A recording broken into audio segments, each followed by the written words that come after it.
Living in a city apartment has its perks, you know? But one of the downsides, for a night owl like me who works crazy hours, is having to do laundry super late when everyone else is zonked out. Our building's laundry room is in the basement, and usually after 11 at night, it's a ghost town. All you hear is the hum of the machines. Honestly, I kind of dig the quiet. Feels like the whole world's asleep except for my clothes doing their thing. So the other night, same drill. Got back to my place after midnight, tossed the dirty laundry in the bag, and lugged it downstairs. Picked my cycle, threw in a few quarters, and the washing machine started chugging away. I leaned against the wall, scrolling through my phone, just waiting for the wash to finish so I could dry everything. It was all good at first, just the regular whirring of the machine. But then, after a bit, I thought I heard something weird, real faint, like something was lightly brushing against something else, or like someone was whispering real low. I kind of shrugged it off, figured I was just beat from the week. I put my phone down and really listened. The sound was getting clearer, though still quiet, and I was pretty sure it wasn't the washing machine. It sounded more like people whispering. I quickly looked around, but the laundry room was empty, just me. The fluorescent lights were kind of dim, and there were some cleaning supplies piled up in the corner. I walked over to the washing machine. The sound seemed to be coming from that direction, but I wasn't totally sure. Then I went over to the dryers, still couldn't pinpoint it. The sound was coming and going, sometimes real quick like someone was talking fast. Other times it was like a slow, quiet sigh. I put my phone away and really focused. The whispering was getting clearer, but I still couldn't make out any words. It felt like there were multiple voices, all just below a normal speaking level. I started to get a bad feeling. I looked all around the laundry room again, making sure I wasn't missing anyone hiding behind a machine or something. I walked over to the corner with the cleaning supplies. The whispering seemed to be coming from that general area. I checked behind the mops and buckets, nothing but a wall. I pressed my ear against the wall near the corner. The whispering was definitely louder here, sounding like a bunch of folks murmuring, and not in a happy way. It was more like they were distressed or something. Suddenly, the whispering got real clear, even though I still couldn't understand the language. But the vibe, it was like someone was moaning in pain or crying because they were scared. The hairs on the back of my neck stood up, and a cold shiver ran down my spine. I wanted to get out of there so bad, but my legs felt like lead. I tried to figure out exactly where the sound was coming from. I noticed a thin crack running down the wall in the corner, and the whispering seemed to be coming right from it. I slowly moved closer, my heart pounding in my chest. The whispers were getting closer, like someone was breathing right in my ear, and I even felt a little chill in the air. I held my breath and edged closer to the crack. Just as I was about to put my ear right up against the wall, the whispering stopped dead, like someone had flipped a switch. The only sound was the washing machine still doing its thing. I stood there, frozen, feeling a cold sweat on my back. Was this for real, or was I just totally fried from work and imagining things? I didn't want to stick around to find out.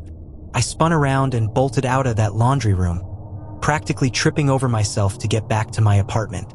I slammed the apartment door shut and locked it, leaning against it and trying to catch my breath. The apartment was quiet, just the normal sounds of the building. I looked at the wet laundry bag on the floor, and a shiver ran down my spine. I decided right then and there I was never doing laundry late at night again. Ever. Even now, I still get the creeps thinking about those whispers and that feeling like someone was right behind me in that creepy basement laundry room. I've always been into tech, so I've got my apartment decked out with all sorts of smart home stuff. Voice-controlled lights so I don't have to fumble in the dark. A smart speaker that plays my tunes on command. Security cameras I can check from my phone. You name it. I kind of dig the feeling of being surrounded by all this tech. Makes life feel so easy, like I've got this invisible butler running the show.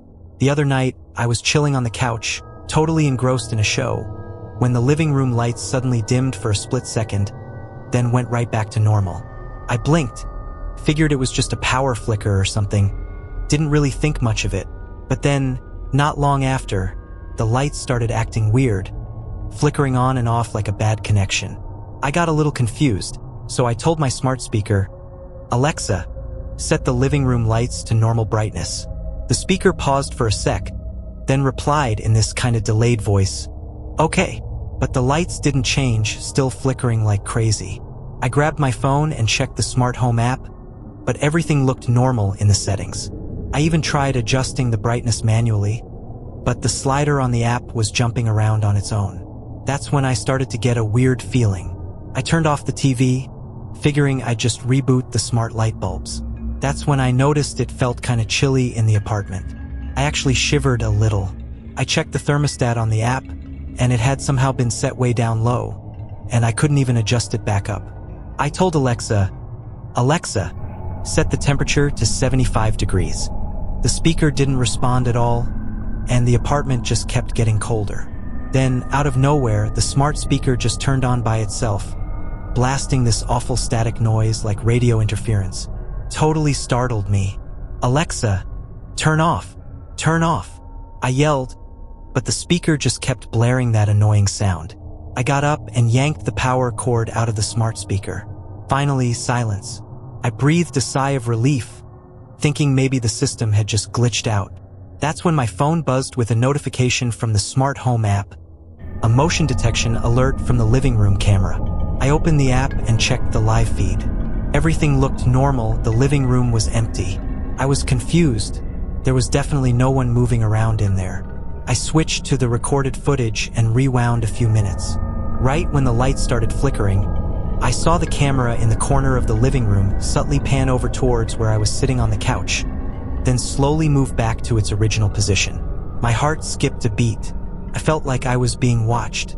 I was getting seriously freaked out. I had this really uneasy feeling like something was wrong in my own home. I opened the smart home app again and checked the other cameras. The hallway camera looked fine, the bedroom camera was still. But when I clicked on the camera in my office, the video feed froze for a second, then went completely static. I refreshed it a few times, still nothing but snow. There was nothing blocking the camera in my office, so why would it suddenly go out? Just as I was staring at my phone, totally confused, the smart speaker in the living room, the one I had unplugged, suddenly turned back on. This time, it wasn't static. It was a low, raspy voice, like someone whispering right in my ear, but I couldn't make out any words. I had definitely unplugged that thing. Where was this sound coming from? I jumped back, totally freaked, staring at the smart speaker that was supposed to be dead. The whispering continued, and even though I couldn't understand the words, the creepy vibe was getting stronger. Then, clear as day, the voice said, "I know what you did." My blood ran cold. I hadn't told anyone about this stupid, embarrassing thing that happened to me a while back, but it felt like this voice was talking directly about that. Or maybe I was just losing it. I couldn't take it anymore. I felt like my own home had turned against me. I ran into the living room and started yanking out the power cords of every single smart device. The light bulbs, the speaker, the camera hub, everything. The apartment went dark and silent. I felt a wave of relief, but also this really unsettling feeling of being exposed and vulnerable. I fumbled my way to the bedroom, dove under the covers, and just lay there, listening to every little creak of the apartment. The next morning, first thing I did was find all the boxes for those smart devices and pack them all up. I was getting rid of every last one of them.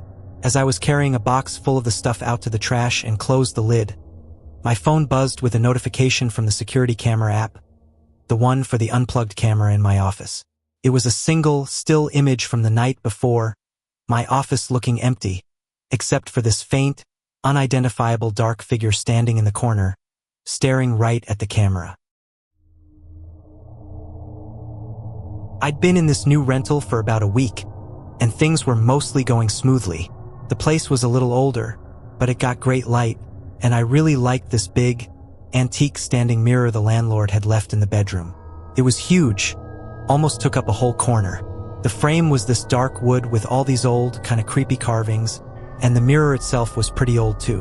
When you looked in it, the reflection was always a little wavy, like looking at your reflection in water. So, the other night, I was beat after unpacking all day and just getting ready for bed. I stood in front of the mirror to brush my teeth. The person in the mirror was doing the same thing. Then I noticed something weird. When I blinked, my reflection seemed to blink a split second later, like a video lagging or something. I stopped brushing and blinked again, watching real close this time. Yeah, my reflection definitely blinked just a tiny bit after I did. Must be tired, seeing things, I thought, but it was still kinda odd. I finished brushing and headed to bed. The next morning, I got up and went to the mirror to get dressed. I smiled at my reflection, and the person in the mirror smiled back. But for just a second, it felt like their smile wasn't quite the same as mine. Their mouth curved up a little higher, with this look I don't usually have, almost a little off. I paused, tried smiling again, watching my reflection real carefully this time. That smile seemed to disappear a little faster than mine, and there was this weird glint in their eyes. I felt a little uneasy, shook my head, and thought, maybe it's just this old mirror. The glass is warped or something. I tried not to think about it too much and headed out for work. Over the next few days, I kept noticing weird stuff with the mirror. Sometimes, when I was just glancing at it, my reflection would seem to make these tiny movements I wasn't doing, like tilting its head a little or its eyes would flick to the side. I kept telling myself I was imagining things, or it was just the light and the old glass playing tricks on me, but this creepy feeling just wouldn't go away. Then one night, I was brushing my hair in front of the mirror. My hands stopped, but the me in the mirror kept slowly brushing, the movement stiff and slow, like a puppet being controlled. I got so freaked out I dropped the brush and backed away, my heart starting to race. I started avoiding looking in the mirror for too long, but it felt like this eye watching me all the time, making me feel really uncomfortable. So, this one night, I was getting ready for bed, turned off the main light, just had the little bedside lamp on. The room was quiet, just the occasional sound of a car going by outside. I was lying in bed, looking at the ceiling, trying to relax. Suddenly, out of the corner of my eye, I saw the mirror. In the dim light, the reflection was kind of blurry, but I could clearly see the me in the mirror's lips moving slightly, like they were whispering something silently. My body went totally stiff, and a cold shiver ran down my spine. I bolted upright in bed, staring at the mirror. The person in the mirror was looking right back at me, their eyes wide with terror. Their lips moved again, and this time, I clearly saw the word, "Run," but my own lips hadn't moved at all. The me in the mirror's eyes were huge and scared, totally different from my own tired expression. A huge wave of fear washed over me. That familiar face in the mirror suddenly felt so alien and terrifying. I screamed and jumped out of bed, stumbling backwards until I hit the wall. I couldn't look at that mirror anymore. Shaking, I grabbed the blanket off the bed and threw it over the mirror, like I was trying to block out something evil. I spent a sleepless night, jumping at every creak of the old house, convinced something was trapped behind the glass, or maybe something had crossed over. First thing in the morning, I tried to take that heavy mirror off the wall. I was determined to get rid of it no matter how much work it took. As I was struggling with it, the mirror shifted, and I heard this faint scratching sound coming from behind it. It was a normal day at the office, just grinding away at work. During my lunch break, I pulled out my phone, doing the usual scroll through social media and news. Then I saw it, a text message from a number I didn't recognize. It just said, "I know what you did last night." I frowned, trying to remember what I even did last night. Went straight home from work, had dinner, watched some TV, and crashed. Nothing out of the ordinary. Figured it was a wrong number and just deleted it. Later that afternoon, I got another text from the same number. This time it said, "Your blue coat looks good on you." I kind of froze. I was wearing a blue coat yesterday, and I had it on again this morning. Was this really just a wrong number? Or was someone watching me? I started to feel a little uneasy. I checked the number again. Definitely didn't know it. It was a local area code though. I tried calling it back, but it just went straight to a number not in service message. I started getting this weird feeling in the pit of my stomach. Who was sending these creepy texts? Over the next few days, that same number kept texting me, almost every day. And the messages were getting way too personal. Sometimes it would mention what I had for lunch, Other times it would say I was a few minutes late for work. One time, it even mentioned a conversation I had with a friend at a coffee shop last weekend. These were all little details, stuff only someone who knew me pretty well would know. I started getting super paranoid, always feeling like someone was watching me. I'd sneak glances at my coworkers and friends, trying to figure out who was messing with me, but I had no clue. I even checked my social media and bank accounts, worried I'd been hacked or something. Then one night, I was walking home from work, just got inside my apartment building, when I got another text. It said, "The light's out by your front door. You should get that fixed." I looked up, and sure enough, one of the lights by my building's entrance was out. That's when I felt a real jolt of fear. This person didn't just know my habits.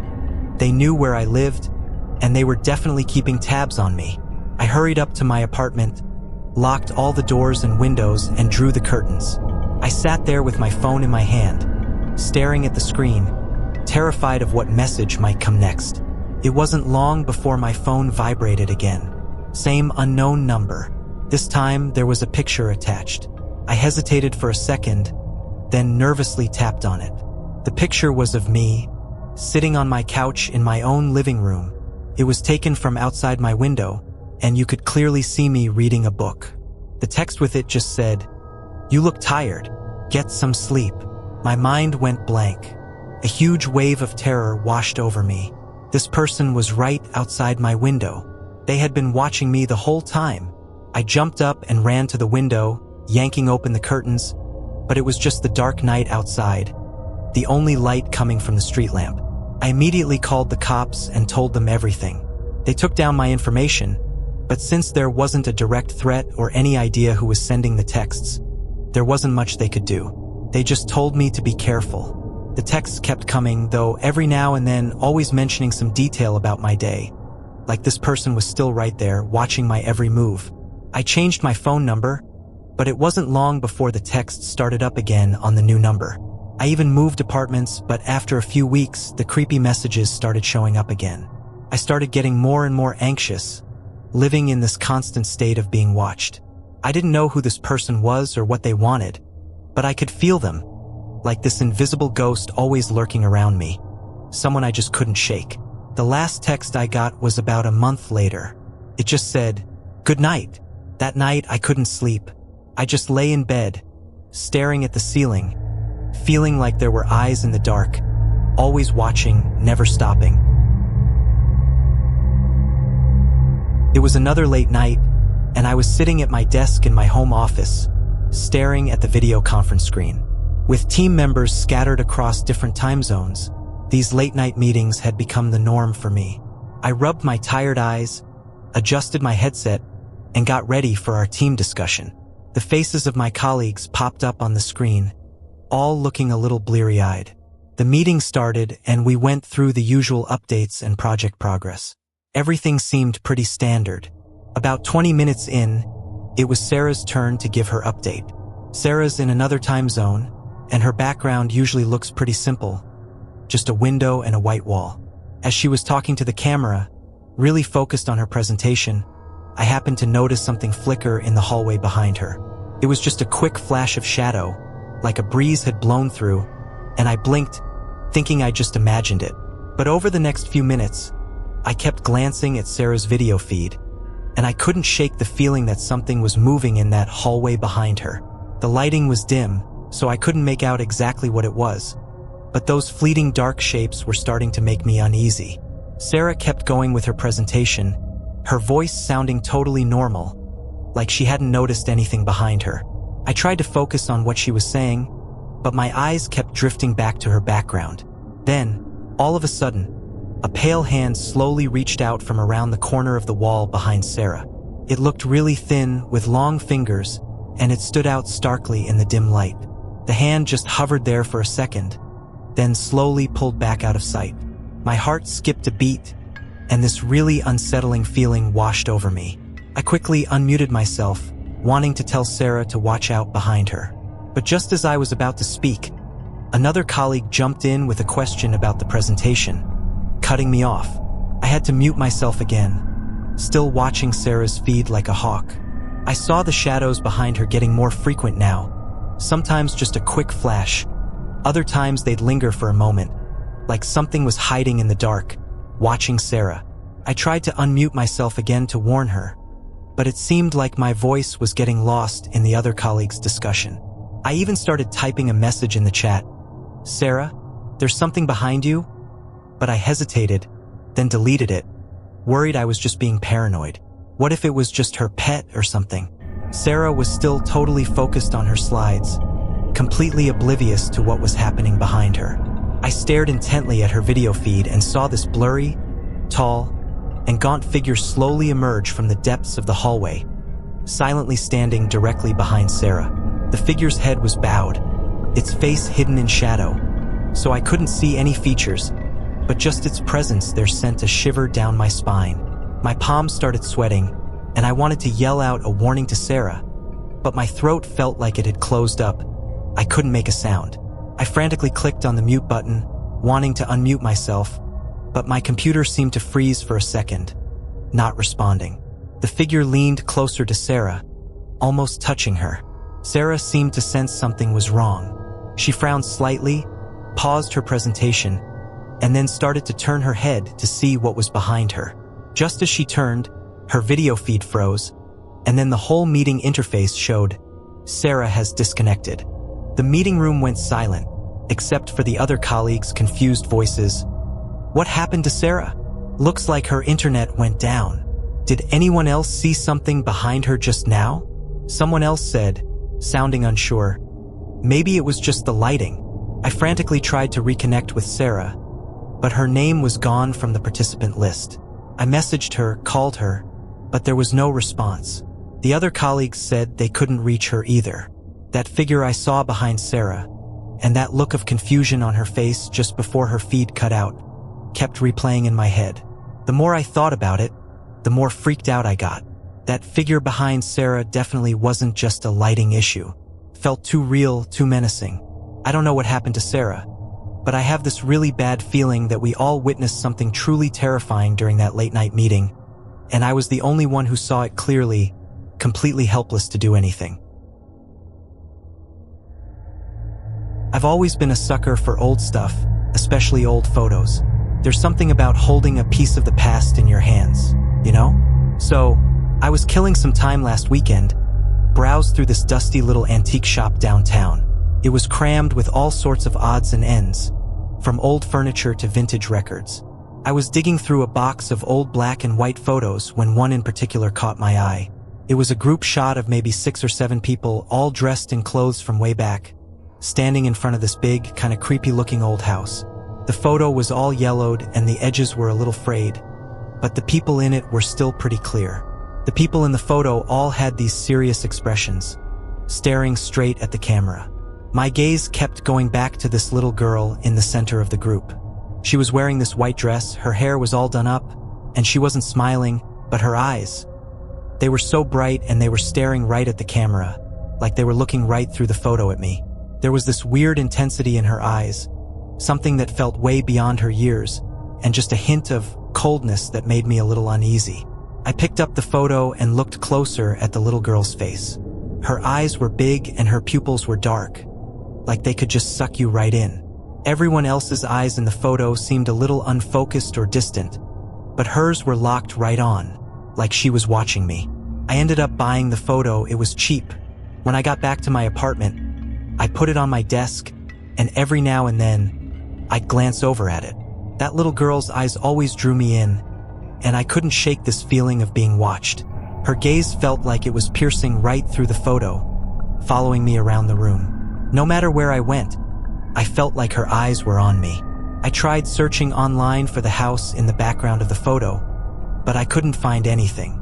There was no writing on the back of the photo, so I had no idea where or when it was taken, or who these people were.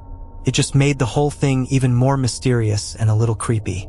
Over the next few nights, I started having these weird dreams.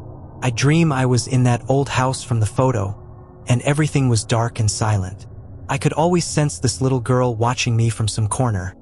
Those same eyes from the photo, all cold and sad. I'd try to get a better look at her face, but she'd always be hidden in the shadows, with only those eyes shining in the dark, giving me the creeps. I showed the photo to a friend, and he said the little girl's eyes were definitely weird, made him feel uncomfortable too. He told me to just throw the photo away, but I had this feeling like there was some kind of secret hidden in it, and I just couldn't bring myself to get rid of it.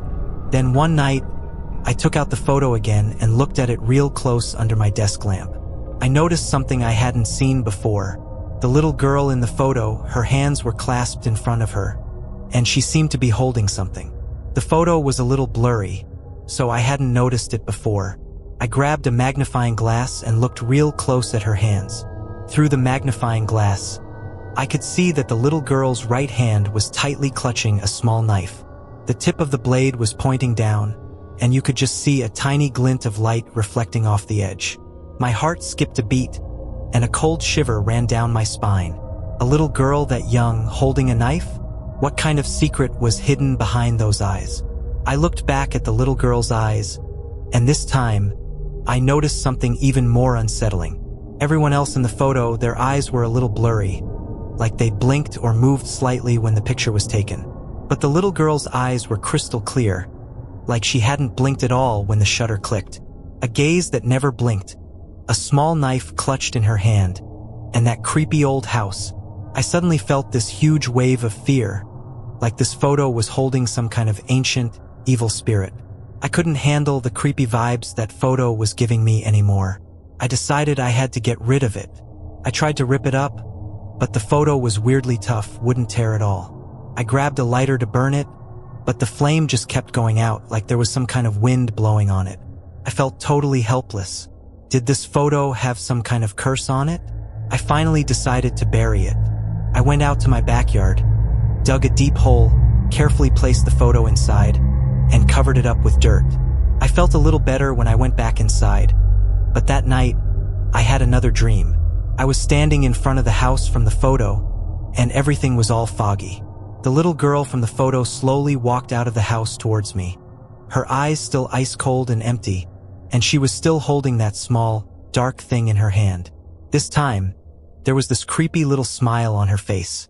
I woke up in a cold sweat, wondering if I'd really gotten rid of the photo, or if it had somehow found a way to follow me. It was a beautiful, crisp fall afternoon, and I decided to take a walk by myself in the park.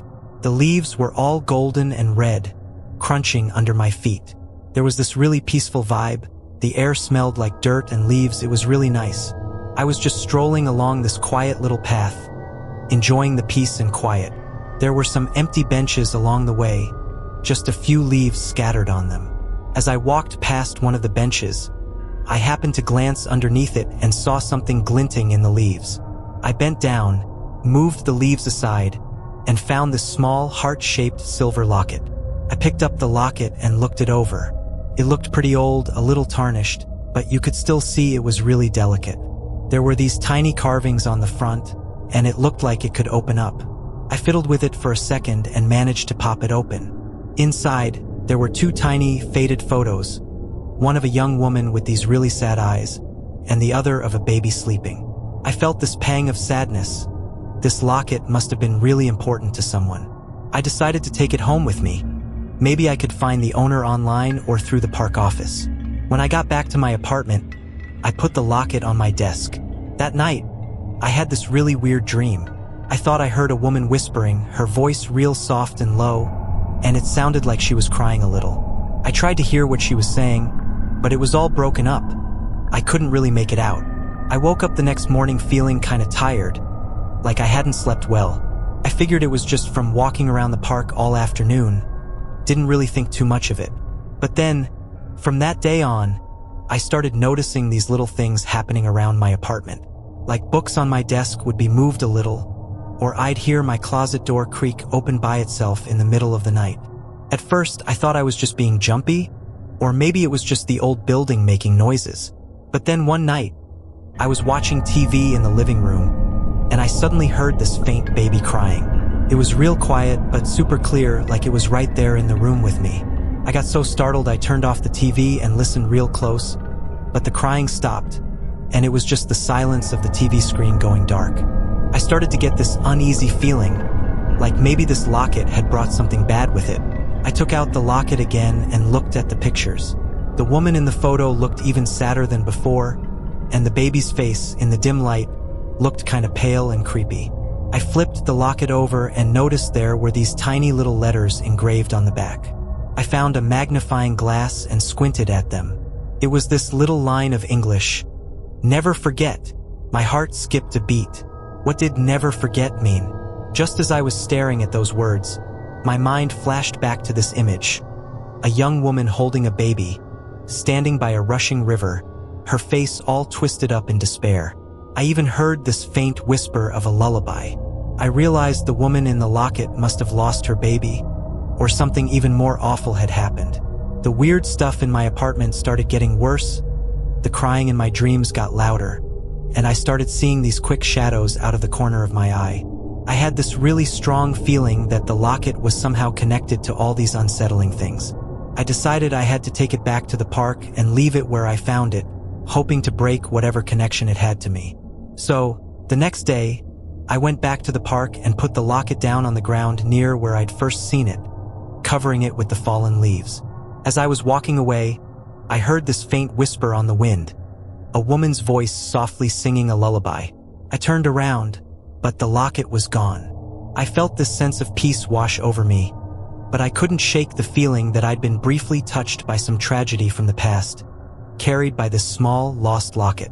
I glanced down at my hand and noticed this faint, almost invisible scratch on my palm, like I'd been lightly cut by something sharp. I couldn't remember getting it, but it was there. It was a strange little reminder of the sadness and maybe something a little bit more that had brushed against my life because of that silver heart I found beneath the bench.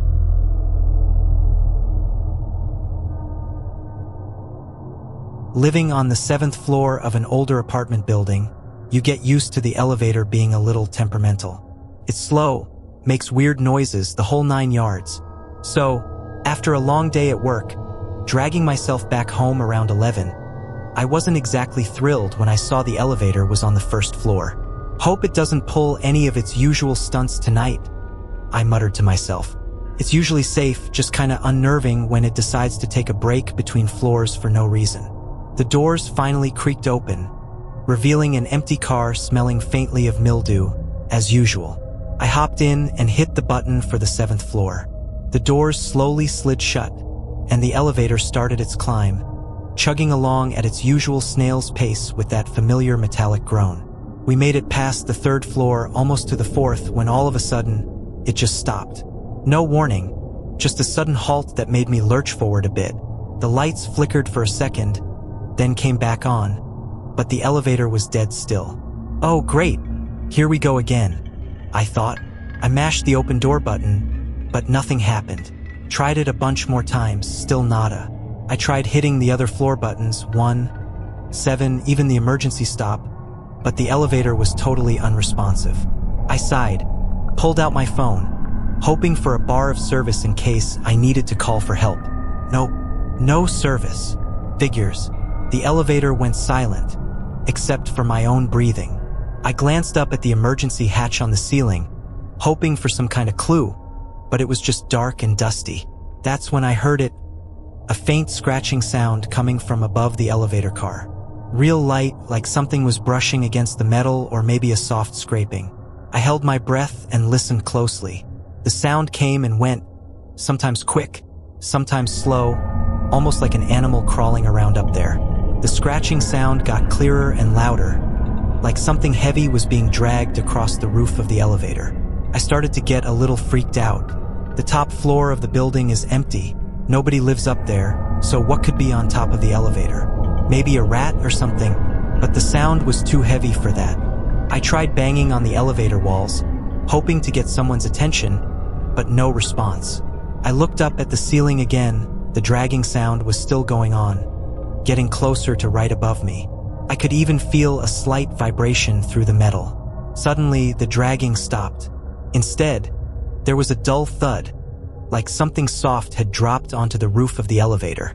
Then, I heard a slow, steady drip, drip, drip sound, like liquid was leaking from the ceiling.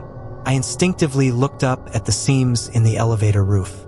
Even though it was dark, I could tell something was slowly seeping through, dripping onto the top of the car, making this really unsettling sound. The dripping got faster and louder, like it was right above my head. I started to feel a real wave of panic. What was that dripping liquid? Was it water or something else? Thinking about the dragging and the thud, all kinds of nasty images started popping into my head. I gripped my arms tight, my palms sweating. A faint, weird smell started to fill the elevator, kind of like damp earth mixed with something metallic, making me even more uneasy. I tried the open door button and the emergency button again, but the elevator was still dead. I was trapped in this tiny, closed space with that creepy dripping sound right above me, and my phone was useless. I felt totally helpless. Just when I thought I was going to lose it, the elevator suddenly lurched and started moving again. It shot upwards way faster than usual, skipping the 4th, 5th, and 6th floors, going straight to 7. The doors slid open, and I practically fell out, not even glancing back. I bolted to my apartment, fumbled with the keys, and slammed the door shut, locking every bolt. I leaned against the door, my heart pounding like crazy, trying to catch my breath. After a minute, I looked back at the elevator doors, still hearing that faint whirring sound of it running. I don't know what the heck was on top of that elevator or what that dripping liquid was, but I knew one thing for sure. I was never riding that elevator alone again, especially not late at night. Just thinking about being stuck between floors in the dark with that awful dripping sound above me still gives me the creeps.